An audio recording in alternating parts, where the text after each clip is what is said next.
좋은 아침입니다. 서창원 목사입니다. 오늘도 하나님의 능력을 온전히 믿고 의지하는 복된 날이길 축복합니다. 오늘 이 아침에 우리가 함께 읽고 나누려는 하나님의 말씀은 마태복음 22장 23절로 33절까지의 말씀입니다. 제가 읽어드리겠습니다. 부활이 없다 하는 사두개인들이 그날 예수께 와서 물어 이르되 선생님이여, 모세가 일렀으되 사람이 만일 자식이 없이 죽으면 그 동생이 그 아내에게 장가들어 형을 위하여 상속자를 세울지니라 하였나이다. 우리 중에 7형제가 있었는데 마지가 장가들었다가 죽어 상속자가 없으므로 그 아내를 그 동생에게 물려주고 그 둘째와 셋째로 7째까지 그렇게 하다가 최후에 그 여자도 죽었나이다. 그런즉 그들이 다 그를 취하였으니 부활 때에 7 중에 누구의 아내가 되리까? 예수께서 대답하여 이르시되 너희가 성경도 하나님의 능력도 알지 못하는 고로 오해하였도다. 부활 때에는 장가도 아니가고 시집도 아니가고 하늘에 있는 천사들과 같으니라. 죽은 자의 부활을 논할진대 하나님이 너희에게 말씀하신 바 나는 아브라함의 하나님이요 이삭의 하나님이요 야곱의 하나님이로라 하신 것을 읽어보지 못하였느냐? 하나님은 죽은 자의 하나님이 아니요 살아있는 자의 하나님이시니라 하시니 무리가 듣고 그의 가르치심에 놀라더라. 아멘. 오늘 본문에서 예수님은 삶의 경험으로 부활을 이해하려는 사두개인들에게 성경도 하나님의 능력도 모르기 때문이라고 꾸짖습니다. 하나님의 능력은 사람의 이해를 넘어서는 것임을 다시 깨닫게 해주십니다. 말씀을 자세히 살펴보겠습니다. 바리새인과 헤롯 땅이 떠나가고 이번에는 사두개인들이 나섰습니다. 사두개인들은 다윗 왕 시절 사독 계열의 제사장의 후손들이라고 여겨지고 있습니다. 사두개인들은 모세오경에 기록된 율법만을 인정하기 때문에 모세오경에 언급되지 않은 부활은 부정합니다. 사두개인들은 예수님께 질문합니다. 부활이 없다 하는 사두개인들이 그날 예수께 와서 물어 이르되 선생님이여, 모세가 일렀으되 사람이 만일 자식이 없이 죽으면 그 동생이 그 아내에게 장가들어 형을 위하여 상속자를 세울지니라 하였나이다. 아멘. 사두개인들이 예로 든 것은 모세의 율법에 적혀있는 수혼제도입니다. 혼자된 여인과 형제의 재산이 흩어지는 것을 방지하고 재산을 보호하기 위해 동생은 형수를 통해 자녀를 낳아야 했고 그 자녀는 죽은 형의 이름으로 유산을 물려받아 어머니를 봉양해야 했습니다. 사두개인들은 이 수혼제도를 예로 들며 부활의 문제점을 지적합니다. 우리 중에 7형제가 있었는데 마지가 장가들었다가 죽어 상속자가 없으므로 그 아내를 그 동생에게 물려주고 그 둘째와 셋째로 7째까지 그렇게 하다가 최후에 그 여자도 죽었나이다. 그런즉 그들이 다 그를 취하였으니 부활 때에 7 중에 누구의 아내가 되리까? 아멘.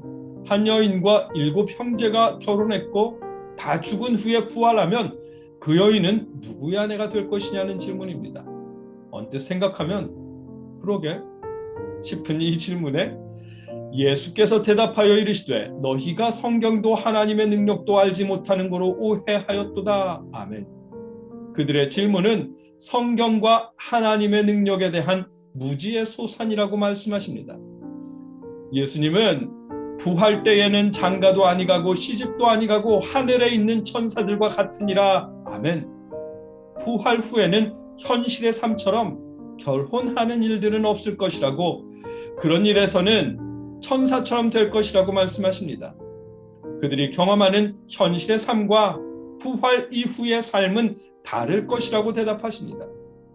그들이 성경을 잘못 이해하고 있음을 명확히 해주시려고 죽은 자의 부활을 논할진대 하나님이 너희에게 말씀하신 바 나는 아브라함의 하나님이요 이삭의 하나님이요 야곱의 하나님이로라 하신 것을 읽어보지 못하였느냐?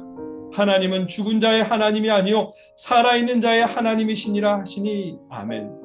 부활이 없다면 이미 죽은 아브라함, 이삭, 야곱의 하나님이라고 할 이유가 없지 않겠느냐고 물으십니다. 그들이 부활했고 살아있기에 지금도 아브라함의 하나님, 이삭의 하나님, 야곱의 하나님이라고 부르는 것이 아니겠느냐며 하나님은 살아있는 자의 하나님이라고 말씀하십니다. 예수님의 답변에 사람들이 놀라워합니다. 말씀을 정리하면 이렇습니다. 오늘 예수님은 성경 말씀과 하나님의 능력을 자신들의 경험에 한정하며 부활을 부정하는 사두개인들을 가르쳐 주십니다. 하나님은 살아있는 자의 하나님이라고 말씀하십니다. 성경도 하나님의 능력도 제대로 이해하지 못하면서 함부로 생각하는 그들의 섣부름을 바로잡아 주십니다. 이 말씀은 부활을 설명하시려는 말씀이 아닙니다. 그렇기 때문에 이 말씀을 근거로 부활 후에 모든 가족 관계는 사라진다라거나 천사처럼 신비로운 존재로 부활한다고 일반화시킬 수는 없습니다. 다만 우리가 주의를 기울여야 할 말씀은 사두개인들에게 하신 너희가 성경도 하나님의 능력도 알지 못하는 거로 오해하였도다라는 말씀입니다. 사두개인들은 대대로 제사장 가문입니다. 글을 배우기 시작하는 5살 때부터 평생토록 모세오경을 비롯한 구약 성서를 읽고 외우고 익히는 사람들입니다. 우리처럼 번역된 성경을 읽는 것도 아니가 처음부터 원어 그대로 성경을 읽고 문화적으로도 유대인 문화 속에서 자란 사람들입니다. 그런 사두개인들조차 그들의 경험에 의존할 때 성경과 하나님의 능력을 알지 못하고 오해하게 됩니다. 우리도 마찬가지입니다. 우리는 성경도 번역된 성경을 읽고 있습니다. 심지어 문화도 유교와 불교와 무속 신앙의 영향을 받고 자랍니다. 그런 우리가 경험만 가지고 말씀을 이해하려 든다거나 한두 사람의 간증에 의존해서 하나님의 능력을 일반화시킨다면 경험으로 만들어낸 하나님을 믿는 꼴이 될 것입니다. 경험만으로 말씀을 설명하고 이해하려고 하지 마십시오.